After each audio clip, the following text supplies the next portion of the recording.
بسم الله الرحمن الرحيم. ګوره محترمو، منګه د مبني بحث شروع کړو د اسم غیر متمکن. هغې کې موږ اسم ظرف ته راورسېدلو. دا ظرف په دوه قسمه باندې دی، یو ظرف زمان دی، یو ظرف مکان دی. بس ماشوم ته موږ دومره ووایو چې زمان دې ته وایي چې په دې کې زمانې ظرف زمان کې به د زمانې معنی وي او ظرف مکان کې به د مکان معنی وي. او دومره دې ورته وایي چې بچي دا اکثر په ترکیب کې چې کوم دی نو مضاف واقع کېږي او دې پسې شاته چې کومه جمله راغلي وي نو هغه مضاف الیه واقع کېږي. او بیا اکثر دغه چې کوم دی نو د ما قبل لپاره مفعول به وغیره چې کوم دی نو مفعول به هغه واقع کېږي. اوس که ترکیبونه دې ټایم کې دا ترکیبونه موږ ماشوم ته کوو نو دا لوړ په هغه باندې سیوای شي نو هغه به صحیح طریقې سره کوم دی نو زده به یې نه کړی. نو بس دومره چې کوم دی نو هغه ته ډېر دی. د دې نه بس ورته بیا موږ بل فصل شروع کړو چې ورته ووایو بچي ګورئ یو چې کوم دی نو معرفه ده او یو چې کوم دی نو نکره ده.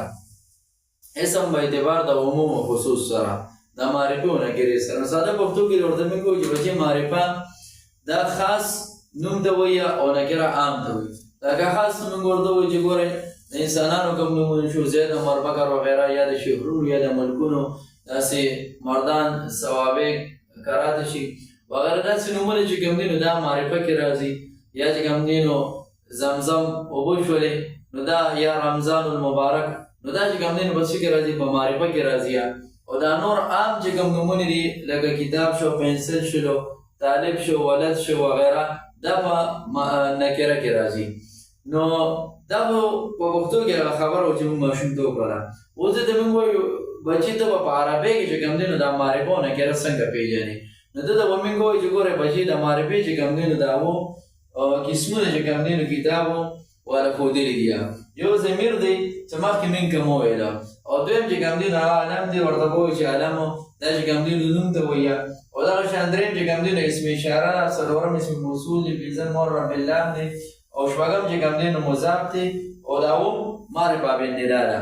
نو په دې طریقې سره به تاسو ماشوم ته دا وښایئ خو د یادولو ضرورت مې نشته چې دا تاسو په هغه باندې راټکئ. نو مثل نحو کې یا نحو مل کې دا ورته وښایئ او د هغې نه پسه چې کوم دی نو څوک یې اجرا ته راولئ ورته ووایئ چې بچي دا تسلنحو اوس بیا موږ د سر نه شروع کړو. نو لومړنی ورسره په دې کې چې کوم دی نو څوک یې الصلات حاضرتون یا الشمس طالعتون وغیره د سلنحو کوم اسان ترکیبونه دي. لومړی به ساده ترکیب وکړې ورته وایي چې بچي ته دې ترکیب وکړه د دې ورسوي الصلاتو دا چې کوم دی نو مبتدا او دا حاضرتون ولا خبر. مبتدا سره خپل خبر جمله اسمیه خبریه شوله. اوس د دې نه پس چې کوم دی نو تاسو به د دې نه تپوس کوئ چې بچي د الصلاتو چې کوم دی نو دا څه دي، دا معرب دی که مبني دی. نو دې په دې باندې پوهېږئ چې مبني هغه کم استعمالیدل نو هغه موږ استعمال کړو لکه ضمایر او اسم اشاره او اسم موصوله وغیره دغه چې کوم دی نو ډېر د استعمال وو.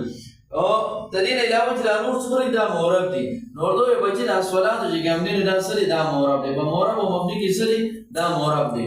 بیا د دویم تپوس په تاسو دې کوئ چې دا الصلاتو چې کوم دی نو معرفه ده او که نکره ده. نو دې به وایي چې دا معرفه ده. بیا ورته بچي د معرفې په دې قسمونو کې دا وګوره دا کم جوړې د دې وایي چې معرب باللام دی چې الف لام پرې راغلي، چې الف لام پرې راغلي دا بسي دا به معرفه یې. په دې طریقې سره کوم دی تاسو سره بیا نه هذا الرجل عبدک وما هغه ساده ترکیب وکړي چې هذا اسم اشاره الرجل مشار الیه، اسم اشاره مشار الیه مبتدا، عبدک مضاف مضاف الیه دا ولا خبر شروع. نو بیا د دې هذا کې تاسو وګورئ چې بچي دا هذا چې کوم دی نو معرب دی که مبني دی. د دې وایي چې دا مبني دی. هذا مبني کوم قسم دی، اسم اشاره ده.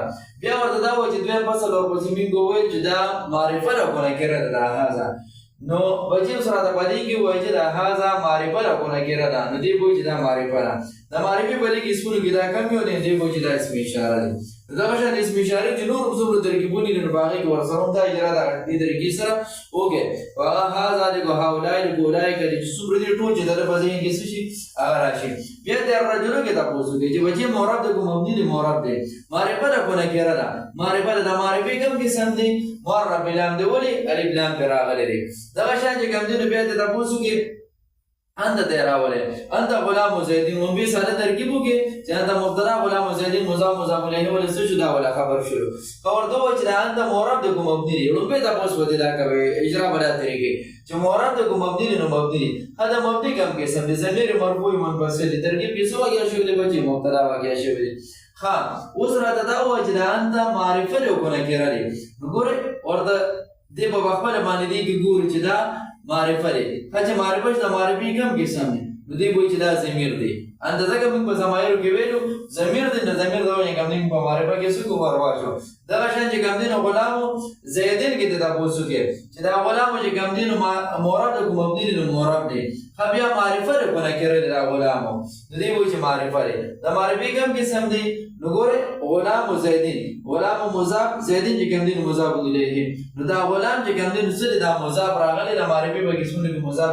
ذکر کوم دا اصلي دا مضاف دی دا شان د زید نه بیا ته وایي زید مورب د کوم مبني مورب معرفه کو نه کړی نو دی وایي چې دا معرفه دی دا معرفي به کې قسمونه کې دا کم یو دی ګوره موږ وایي چې عالم دانو د دا زید چې کوم دی نو څه د معرفي به قسمونه کې په عالم کې داخل دی عالم شروع دا شان دی بیا دی هو الذی کتابو کې هو معرفه کو نه کړی مورب د کوم مبني نو مبني کوم قسم دی ضمیر مرفوع منفصل بیا معرفه کو نه کړی معرفه کوم قسم دی ضمیر دی هو الذی مورب د کوم مبني کوم قسم دی دا چې کوم دی نو د مبني اسم موصول دی په معرفه کې بچي کوم یو دی معرفه کو نه کړی نو معرفه کوم قسم دی اسم موصول دی خبر بګی کوم دی الف لام بلا اخر شوی دی دوه پکې راغله نو دې طریقې سره په مشهور سره کوم دی نو په ټولو کې اسم موصول چې څومره دی لکه الذين یا التي اللواتي چې څومره راغلي د اسم موصول کې څومره په ټولو کې ورته کې اجرا ورسره دا ورته کوم دی او چې دا معرفي قسم دی الف لام به راغلي د اسم موصول به راغلي او بل یو خبر ورسره دا موږ وکړه چې د ساده ترکیب کې نو باغې کې چې تاسو ولګدل د کتاب چې انت ګوره مورب د کوم مبني نو مبني کوم قسم دی ضمیر نو د معرفي مور ضمیر قسم دی هاذا ګوره مورب د کوم مبني کوم قسم دی اسم اشاره نو دا اسم اشاره کوم دی په معرفي کې براله